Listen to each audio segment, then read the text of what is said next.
brainstorm with with some key players from your group. Okay, whether that means getting together with them and sitting down hammering it out at a coffee shop or in a classroom or something like that. It's totally up to you.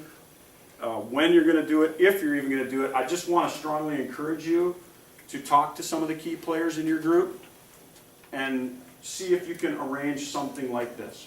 Okay, and I would actually really strongly encourage you to get together with your coaches too. And just, you okay? Sorry. Question, ma'am? Sneeze. Okay. Sneeze really loud.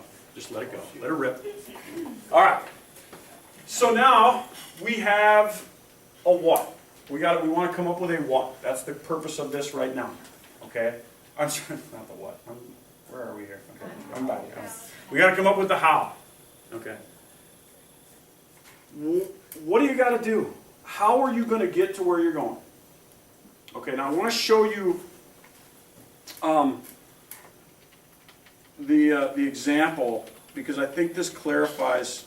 I really should just move that slide. Okay, doesn't matter now. Now it's over. Okay. If you look at this,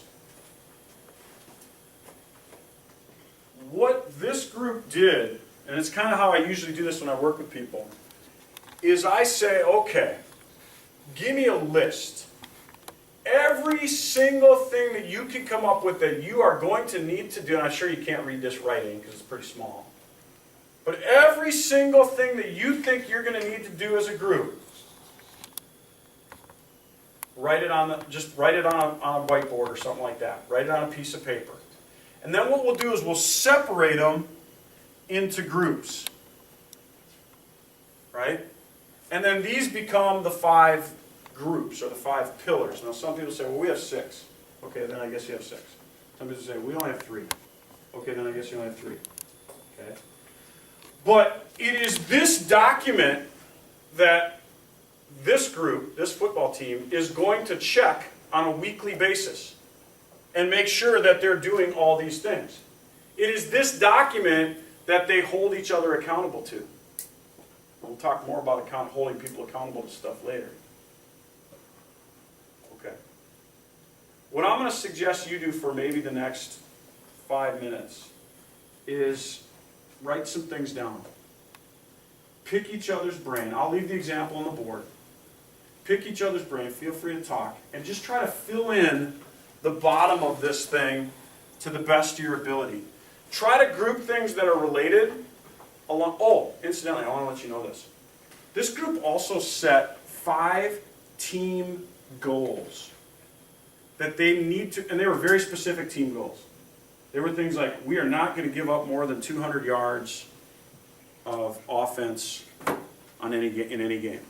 That's a pretty aggressive goal, okay, in case you don't know football. It's a pretty aggressive goal. We're not going to give up more than 200 yards, passing and rushing. They said we're going to have at least, I don't remember what they all were, but they brought it to their coach, and their coach said, you let me worry about that. So they took it off the list. They took it completely off their chart. Okay, so I guess what I'm trying to tell you is, you're not the final authority, but you're a very influential character in your show, right? Okay. Take 5 minutes. Try to come up with just brainstorm and help each other brainstorm as many things as you can. It's going to take to get you to where you want to go. Okay? Fill in here if you can. It's always nice to use pencil on this thing, but I got plenty of pencils. You can certainly use a pen, but plenty of pencils up here if you want to erase, move things around, whatever. You need that off, don't you? I can turn that off.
I think that last Feeling Dale.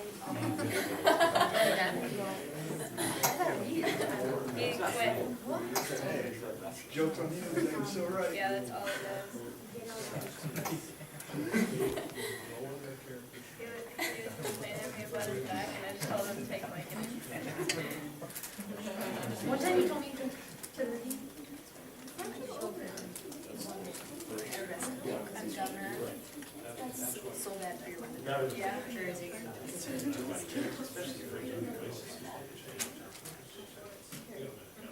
I was in so much pain though. I used to take like 5 every. Or an hour.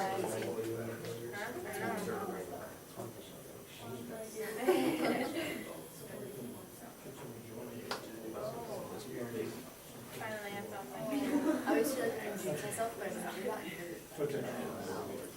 I don't get like broken bones. I get weird.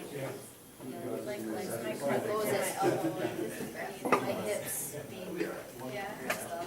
That's about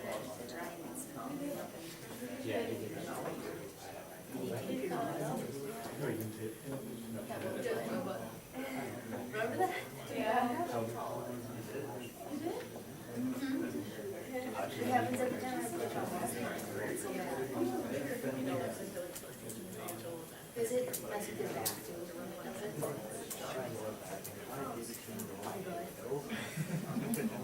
He was trying to take me up before I came because he had a second case. He was taken from all of my knees here. Got the campus 21 hours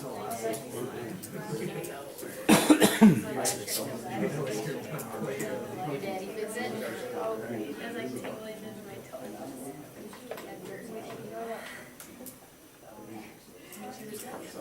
Yeah, he was nice. I could be here for 10 seconds. Yeah.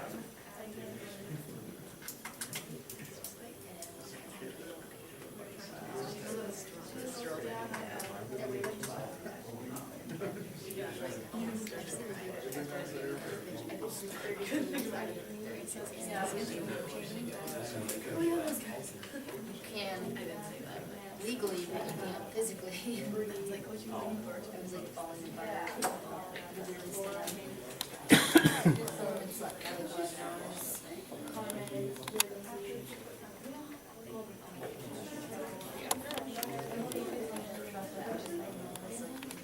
Yeah.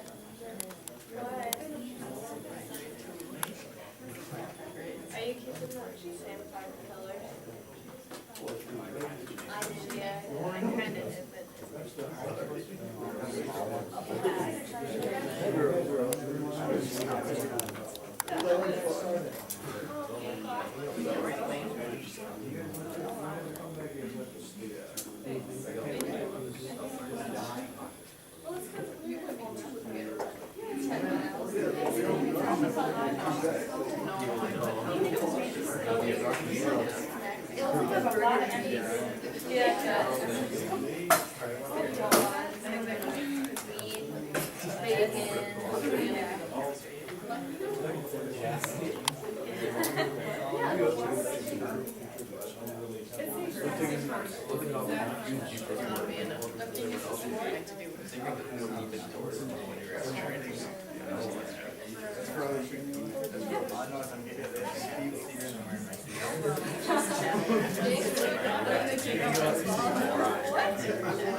The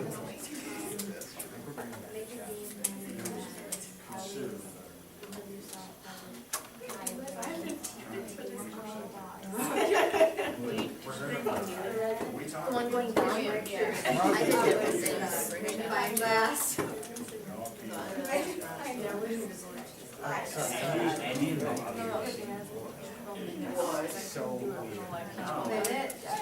When did that happen? Anything from your kids. And I said,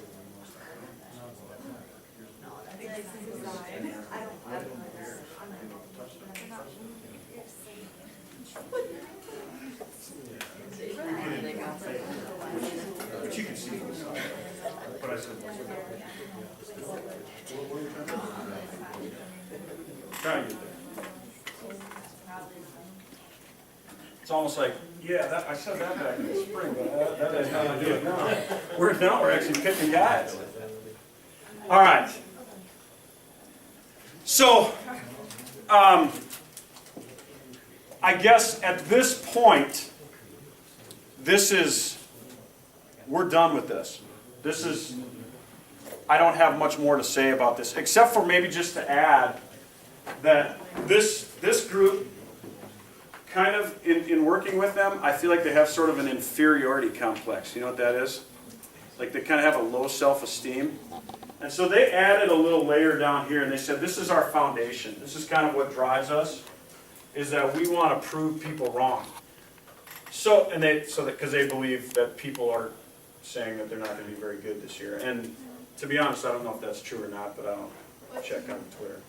What's that? What team is it? I really am not allowed to say. Yeah, I guess that makes sense. Okay, but at any rate, so they just added something, and the bottom line is that you guys, this is a model of how this works. It's not how you have to do it. You might come up with your own way of writing a list or a sheet, or you might not even write anything at all, but just it's a conversation. Okay, but I'm going to just really encourage you to do something.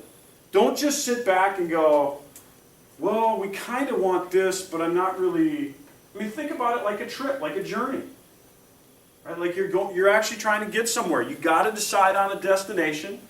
You need to make a map, massive action plan. You need to act. Anyone can talk.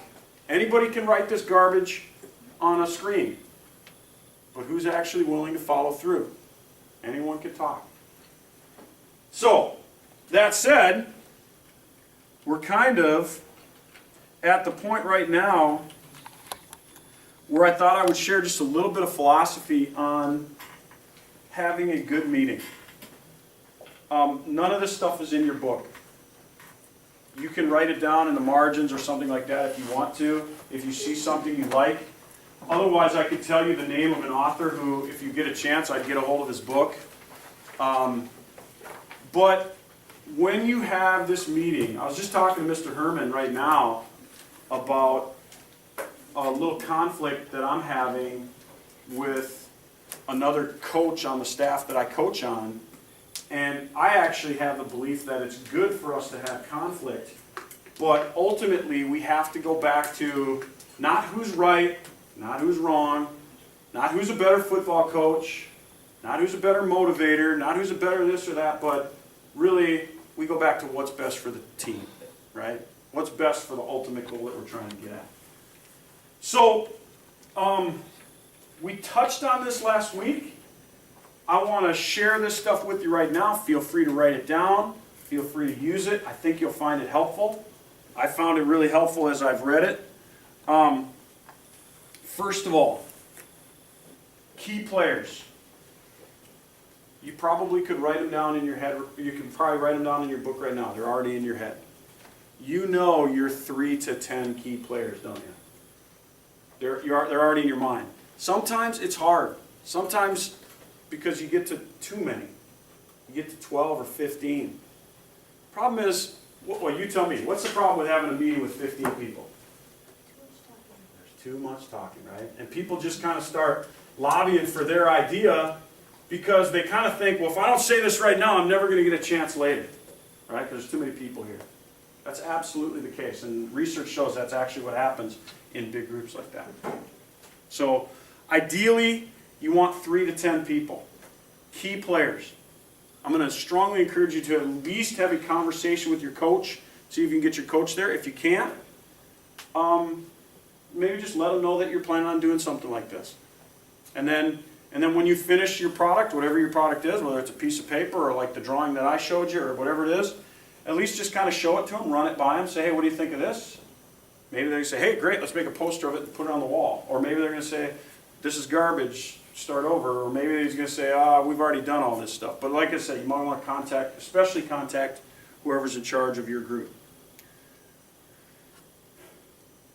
All levels of the building model, the top, the middle, the bottom, every level of it, you should brainstorm and eliminate as necessary. Put as many things on there as you can and get rid of the stuff that just doesn't work. Okay? Too many people try to go the other way. And they try to say, all right, we need to find one thing. What's that one thing? And what happens in a brainstorming session, you've experienced it, right? You come up with an idea and there's some know-it-all. And what does that know-it-all tell you? Huh? You been in a group with a know-it-all? I was actually usually the know-it-all. What does he say? What does she say? You come up with what you think might be an okay idea, and what's the first thing out of their head? No, that'll never work. What? They tell you it's wrong. Yeah, that's wrong. That doesn't even work. The point of a brainstorm is not even to, it's just to get it out of your brain. It's just to get it out on paper. Right? You can eliminate later. Be as wild and crazy as you want. All right. Obviously, first decide on your why. Now decide on your what. I actually think I have these two out of order. Decide on your how and your specifically how. I've done this both ways, where we kind of make the pillars first and then we do the underneath stuff. You do whatever works right for you, whatever works better for you. Okay? So that's kind of the process. And here's a great, this is not a direct quote, but it's a paraphrase of the book Start With Why by Simon Sinek. He says roughly this: specifically how, and that's the bottom part of your little chart, right? Specifically how feels like drudgery when you don't know your why. Think about that for just a second. If I were to show you this, look at that. Some of this stuff could feel like drudgery if you don't know your why. Okay? If you're a very good student, the research shows people who are very good students typically have a pretty solid reason why they're trying to do well in school. Right? Homework doesn't seem so bad for them. People who really have no idea where they're going, they have no idea why they're in school, what is homework to them? It's drudgery. They hate it. They probably don't even do it.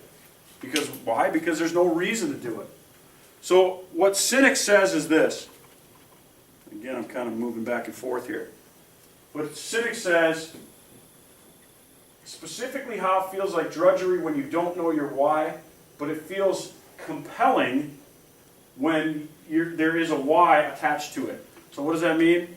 It means when you look at all those things on your list, all the things you have to do, like study your playbook, get in the weight room, do all the extra little things that whatever it is you're going to do, they won't seem like drudgery when you're very clear about your why. Right? Okay. Last little thing I want to kind of share is something I sort of snuck into the conversation last week, and I'm going to be a little bit more specific about it right now. Generally, people don't want to change. Generally, people don't want to change. There's some really good literature out there on this. There's a great book called Switch by Dan and Chip Heath. There's a book called Made to Stick by the same guys. There's a book called The Happiness Hypothesis by a guy named Jonathan Haidt. they talk about how people get into habits. And habits are way easier to run than thinking about things and doing them. Some of the research I've read says about 60% of your day is run by habit. And that's actually probably a good thing because it keeps you from having to make every single decision about what's going on in your life. You wake up in the morning, you get out of bed, you brush your teeth. You don't have to think about that, you just do it. It's your habit, right? Should I brush my teeth? Should I use my right hand? Should I use my left hand? How should I pick up the brush today? How should I hold it? Should I put the toothpaste on? What should I do? You've done it so many times, it's a habit, right? So that's a good thing to have habits. But the problem is we get so locked into habits sometimes, your study habits, whatever other, your exercise habits, your eating habits, that they become very hard to change, okay? The job of a leader sometimes is to figure out what's driving people's habits and maybe work upstream a little bit. And we'll talk more about that another time. But I wanted to share with you the simple idea that when people are selfish, it leads to 5 key dysfunctions in any meeting that you're ever going to have. Okay? So if you're going to get together with, or when you get together with your group, there are 5 key things to kind of watch out for. They're easy to remember because one leads to the next. And like I said, I kind of snuck this into the conversation last week a little bit. Be a little bit more formal about it right now. First of all, this is the biggest thing that happens when people are selfish, is they don't trust. Now think about that for a second, okay? I'm Mr. Super jock, and I pretty much think I'm going to get a college scholarship. As long as I have a good enough year, I'm probably going to get a college scholarship this year, okay? So in other words, that's my reason for being on the team. Okay, does anyone know who I'm talking about? There's people like that, right? And if that person acts with that intent all the time, that could mean that sometimes they do things that are not for the good of the team. Right? Does anyone know anybody like that? Somebody in your group that isn't doing things for the good of the organization. Okay? The point is this. If you create a compelling why and a clear what, and you say, all right, no matter what we do, no matter what we decide or what we do, we're going to do it so that we can reach our what. Okay? Now all of a sudden, it's okay to have discussions about, is this the way we should do it, or is this the way we should do it? Because everybody trusts that we're really all just trying to get to the same place. Whereas if you kind of think that there's an ulterior motive in there, you tend to go, I don't trust this person, so I don't even want to really bring this up right now. And what that actually does, a lack of trust leads to a lack of discussion. It leads to a lack of discussion. In your meeting, when you have some kind of a meeting, in your meeting, it is actually helpful to try to do some kind of a trust-building exercise. It can be as simple as, like what we did last week. We kind of said, what's your favorite song? What's your favorite? I don't remember. We did a few things like that, or like what we did tonight with the quote. It's just kind of a trust-building thing. And guess what? People aren't typically going to want to open up right away. That's your job. That's your job. So, you're going to try to do some kind of a trust-building activity at the beginning of the meeting. And it might be as simple as, okay, let's everybody just say your name, say this, and tell me, one of the most important things that's ever happened to you in your life. Okay, something simple like that. You go, man, this is getting pretty deep. I know, but it's not as bad as you think. It's just like what we've done the last 2 times here. It's pretty simple. It doesn't have to be real complicated. And it really kind of helps to open the doors of communication. And if you as a leader immediately show vulnerability, right? Like you're not perfect. Everybody knows you're not perfect, right? So if you as the leader show that, other people will tend to jump in and sort of do the same thing. Like, oh yeah, as a child I had this problem. I wet my bed until I was 7. It's like, man, that's probably a little too personal, but the point being that, you know, you lead the way there. You got to be the one who leads the way. You got to show vulnerability, and then they will. And then that will sort of open up the door for, hey, you know what? We're just people. We can trust each other here. Okay? Because if you don't have discussion, what you tend to get is this: lack of commitment. Here's what the research shows. If you don't believe me, you can write down this name. Pat Lencioni did all the research on this. In fact, he wrote this book, 5 Dysfunctions of a Team. Lencioni says this: if people don't weigh in, they won't buy in. I'll say it again. People don't weigh in, they don't buy in. Now that doesn't mean that their idea has to win out. In fact, the research shows people can be fully committed to an idea that they were initially opposed to, as long as they've had their chance to speak. Does that make sense? Now think about that maybe in your own life. You ever had a case like that, where initially you thought you had the right idea, and then someone else spoke up and you're like, I don't really like that idea, I like my idea, and it's hard to let go of your own idea. But then eventually you just kind of talked about it and you said, you know what, I've had my say, we're good, this is it, this is all, you know, I'm ready to commit to this fully. What people typically say, or what Lencioni says is, if you get a chance to just weigh in, you will buy in. Okay? What he says is this: if you don't create commitment, you won't create accountability. Okay? How can I tell Brandon, hey Brandon, we agreed we weren't going to be using any chemicals. That means no tobacco, no alcohol, no drugs. And Brandon says, oh, I never agreed to that. He wasn't committed, right? If you don't have commitment, how can you have accountability? Does that make sense? How can I hold him accountable if he never committed to it? So, trying to get through this table, but it's not working. In order to create accountability, you have to create commitment. And the way to create commitment is to create discussion. The way to create discussion is to create trust. I know this sounds kind of touchy-feely, folks, but I mean, this is what the research says. This is what organizations do when they're trying to create commitment to results. Finally, this, Lencioni says, think about it. If you don't have accountability, how can you have results? I say, Brandon, you know, hey, come on, we committed. No alcohol, no drugs, no tobacco. Brandon's like, screw that, I'm having a party. We're all getting together, right? Because I never committed to that. Well, great. Now you just lost 4 of your best players, and you're probably going to lose this week, and that's going to affect your seed. Now you're going to lose in the section, blah, blah, blah, blah, blah, right?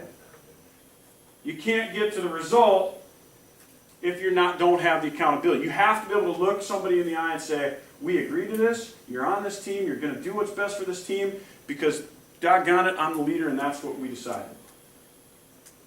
Okay? In any meeting, this stuff here, at least the first 3, are going to come up time and time again.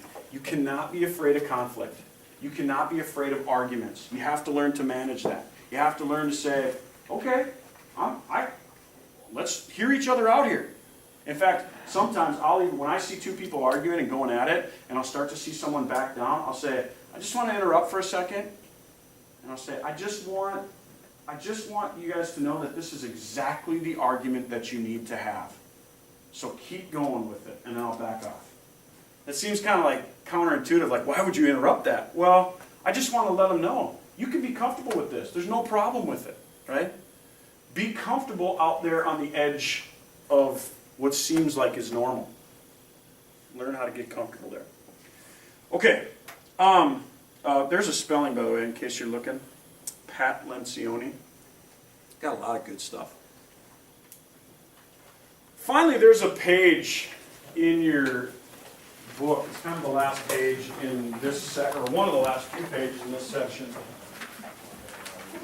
I always think it's a good idea to kind of make something that is written and kind of keep it posted up. But what this is, you'll notice that the back side of this is blank. So really, if you wanted to, you don't have to, but if you wanted to, you say, my mission is to win our last game, or whatever your mission happens to be, right? No excuses, no explanations. Maybe. I don't know, but I'm just saying that's what that sheet is there for. There's a few quotes in there that are kind of fun. There's a neat little thing from an old movie, the old version of Karate Kid. We don't have time to... I love Mr. You like the new one better? It was all right, but I don't think anybody really beats Pat Morita. I mean, I don't know. I'm just telling you. I would put Ralph Macchio up against Jaden Smith. Oh, I was thinking alley, but all right. Great technique. All right. Anyway, if you go to the back of this section, the very last thing in this section is kind of a list of about 4 things, kind of a to-do list before our next session together. I know you can all read, so I'm not going to read them to you, but I'm going to strongly encourage you to follow through on this. ACT, act. Anyone can talk. And maybe that is the lesson that we kind of leave here tonight with, and that is that anyone can talk, and a lot of people do. In fact, most people do, and that's what makes them most people. Mr. Herman? I'd like to throw something out, and this kind of goes back to when you were talking about the whys of stuff. Last Thursday, I spent like 9 hours with about 700 coaches from Minnesota, mostly high school coaches, but a lot of college coaches. And we were talking about how to be better coaches. And I'm on the teaching group. It doesn't matter because it's more of a collaborative thing. Anyway, and we have a book that we're studying from. It was pretty cool that I'm looking at one of the things in our workbook, and it's a lot like what you were saying. And I just wanted you to hear this, that coaches are working on the same thing that you're working on right now. And this comes from, this is a quote from one of the books that we're reading, but it says, too many coaches have no clear, concise purpose other than winning, and choose a path uncertain of where they will end or how their direction will affect their players. And here's the important part. You can't navigate a ship by studying the wind and the waves alone. You have to set your sights on a port, a lighthouse, some why.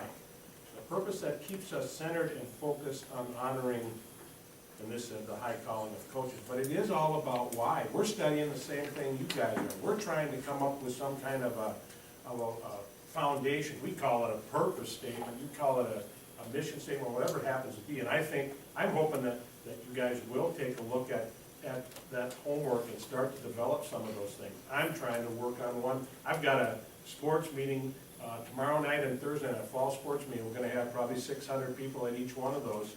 And one of the things we're going to talk about is the why of what we do. So this is, what you're doing is pretty current, and everybody is doing it. Probably a good last word, and that is to not confuse your what with your why. And that's I think very good. Anyway, you guys, thanks for your attention tonight. Good job. It gets harder. It gets harder. North Branch kiddos, let me see you back here for just a quick second, please. Also, if you could do the custodians a favor, kind of clean up after yourself. Thanks, guys. Drive safe. Oh, we will. We're chauffeuring again.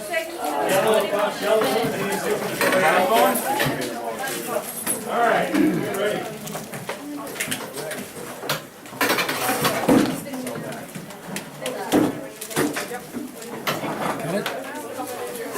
We got that good.